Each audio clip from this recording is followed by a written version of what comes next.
OBC आंदोलक नवनाथ वाघमारे यांच्यावर गुन्हा दाखल करण्याची मागणी मराठा क्रांती मोर्चानं केली आहे. तसं निवेदन मराठा क्रांती मोर्चाकडून पुणे पोलीस आयुक्त अमितेश कुमार यांना देण्यात आलं.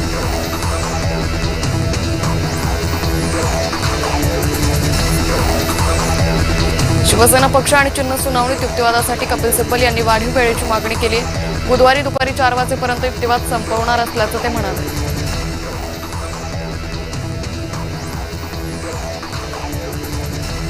रत्नागिरी जिल्ह्यात असगोली तर रामरक्षा कार्यक्रमाला उत्स्फूर्त प्रतिसाद मिळाला. आमदार भास्कर जाधव यांच्यासह विक्रांत जाधव यांची उपक्रमाला उपस्थिती होती.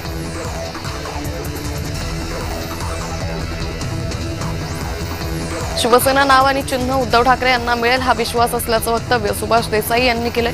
सर्वोच्च न्यायालयात कपिल सिब्बल यांनी ठाकरेंच्या बाजूने युक्तिवाद केलाय. त्याबाबत देसाई यांनी प्रतिक्रिया देताना हे वक्तव्य केलं.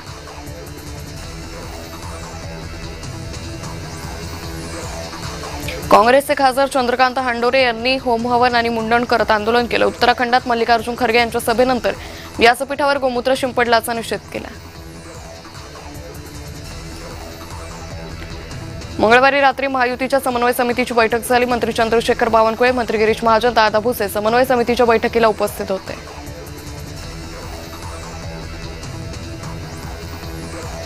महायुतीमध्ये महामंडळ वाटपाचं समीकरण ठरलंय. महायुतीमधील तीनही पक्षाच्या आमदारांच्या संख्येवरून महामंडळ वाटपाचं गणित ठरणार आहे. महामंडळ वाटपाचा प्रश्न 15 सप्टेंबरपर्यंत मार्गी लागणार आहे.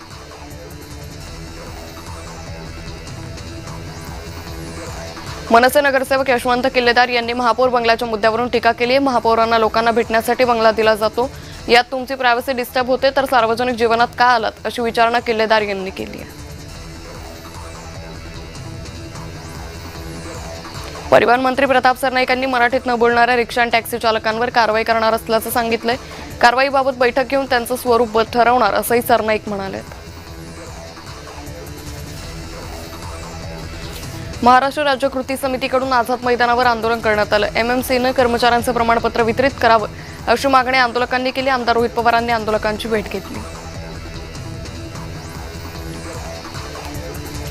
मंत्री संजय शिरसाट यांनी महाडच्या चौदार तळ्याची पाहणी केली. डॉक्टर बाबासाहेब आंबेडकर यांच्या महाड सत्याग्रहानंतर ऐतिहासिक ठरलेल्या चौदार तळ्याचं जतन आणि परिसराचा विकास याबाबतही शिरसाटांनी चर्चा केली. काँग्रेसचे महाराष्ट्र प्रभारी आणि केरळचे गृहमंत्री रमेश चन्नीथल्लांविरुद्ध गुन्हा दाखल करा अशी मागणी भाजप आमदार विक्रांत पाटील यांनी केली आहे. सोनिया गांधी यांच्यावरही कारवाई करा अशी मागणी करण्यात आली आहे.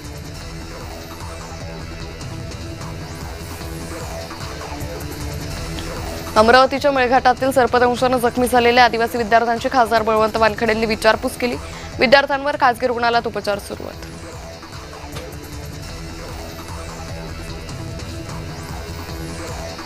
सर्पदंशाचा अधिसूचित आजारांमध्ये समावेश करण्याचा निर्णय आरोग्यमंत्री प्रकाश आंबेडकर यांनी घेतलाय. भाजप आमदार विक्रम पाचपुत यांनी ही मागणी केली आहे. राज्यातील आदिवासी शेतमजूर शेतकऱ्यांसाठी हा महत्त्वाचा निर्णय. मुंबईच्या भाजप वसंत स्मृती कार्यालयात भाजपची बैठक झाली. एसआयआर संदर्भात भाजपकडून महत्त्वाची बैठक आयोजित करण्यात आली होती. या बैठकीला प्रदेशाध्यक्ष रवींद्र चव्हाण, मंत्री नितेश राणे, उज्ज्वल निकम, आशिष शेलार, गणेश नाईक उपस्थित होते.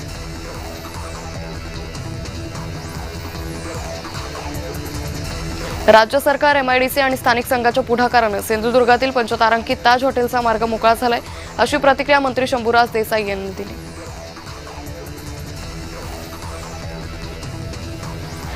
मंत्री छगन भुजबळ यांनी गिरीश महाजनांना शुभेच्छा दिल्या. नाशिकचे पालकमंत्री झाल्याबद्दल महाजनांचं अभिनंदन केलं.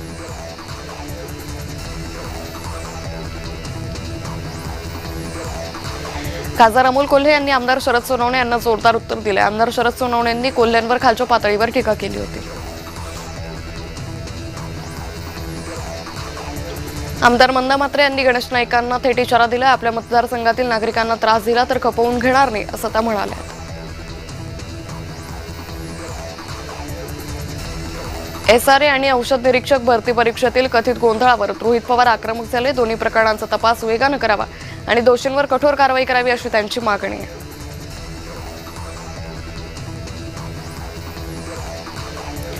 रमेश चन्नीथल्ला यांनी माफी मागावी अशी मागणी नवनाथ बन यांनी केली आहे. महाराष्ट्र काँग्रेस प्रभारी रमेश चन्नीथल्ला यांनी तिरंग्याचा केक कापला होता.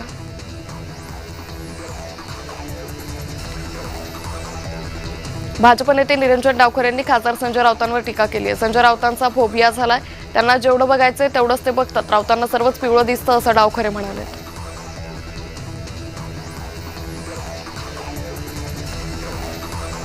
महायुतीच्या समन्वय समितीची बैठक पार पडली. बैठकीसाठी मंत्री चंद्रशेखर बावनकुळे, मंत्री दादा भुसे, गिरीश महाजन उपस्थित होते.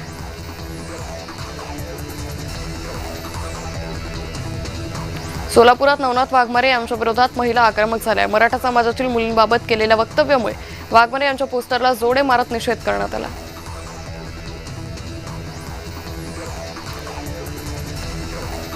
पालकमंत्री भरत गोगावले यांचं रायगडमध्ये जोरदार स्वागत झालं. पळसपे फाटा इथं शिवसैनिकांनी स्वागत केलं. आमदार महेंद्र दळवी यांनी गोगावले यांच्या फेट्यावर तुरा रोवला.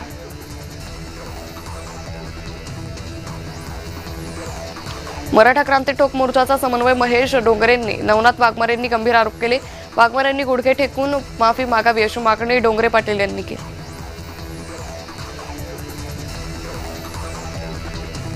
संभाजीनगरमध्ये मराठा नेते राजेंद्र दाते पाटील यांचं उपोषण सुरू आहे. मराठ्यांना राजकीय आरक्षण नको, शिक्षण नोकरीत आरक्षण द्या अशी मागणी त्यांनी केली आहे. ठाणे पालिकेत करवाढीवरून भाजप शिवसेनेमध्ये आरोप प्रत्यारोप सुरू आहे. करवाढीवर चर्चा करू दिली नसल्याचा भाजपचा आरोप आहे, तर प्रस्ताव एकमतानं मंजूर असल्याचं शिवसेनेनं म्हटलंय. भरत गोगावले यांची रायगडच्या पालकमंत्रीपदी वर्णी झाल्यानंतर सोलापुरात युवा सेनेकडून जल्लोष करण्यात आला. शहरातील 4 हुतात्मा चौकात पेढे वाटून आनंदोत्सव साजरा केला.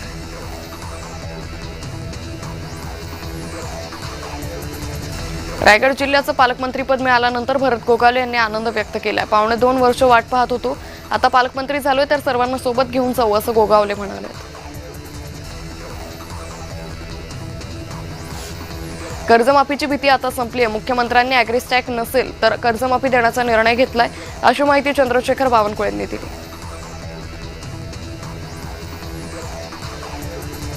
खोपोलीत शिवसेनेच्या नगरसेविकेचं पद रद्द झालंय. रुपाली जाधव यांचं जात प्रमाणपत्र अवैध ठरल्याचं सांगत त्यांचं नगरसेवक पद रद्द करण्यात आलंय. पुणे शहरात शरद पवार गटाला 2 शहराध्यक्ष लाभलेत. काँग्रेस पाठोपाठ राष्ट्रवादीनंही 2 शहराध्यक्षांची निवड केली. पुणे पूर्व शहराध्यक्षपदी श्रीकांत पाटील तर पश्चिम शहराध्यक्षपदी विशाल तांबे यांची निवड झाली. मनोज जरांगे पाटील 29 ऑगस्ट पासून पुन्हा मुंबईत आंदोलन करणारे. आझाद मैदानात आंदोलन करण्याच्या परवानगीसाठी आझाद मैदान पोलीस स्थानकात पत्र देण्यात आले. नाशिक जिल्ह्याच्या पालकमंत्रीपदी निवड झाल्याबद्दल मुख्यमंत्री फडणवीसांनी गिरीश महाजनांचं अभिनंदन केलं. तर विश्वास ठेवून कुंभनगरीच्या पालकमंत्रीपदाची जबाबदारी दिल्याबद्दल गिरीश महाजनांनी मुख्यमंत्र्यांचे आभार मानले.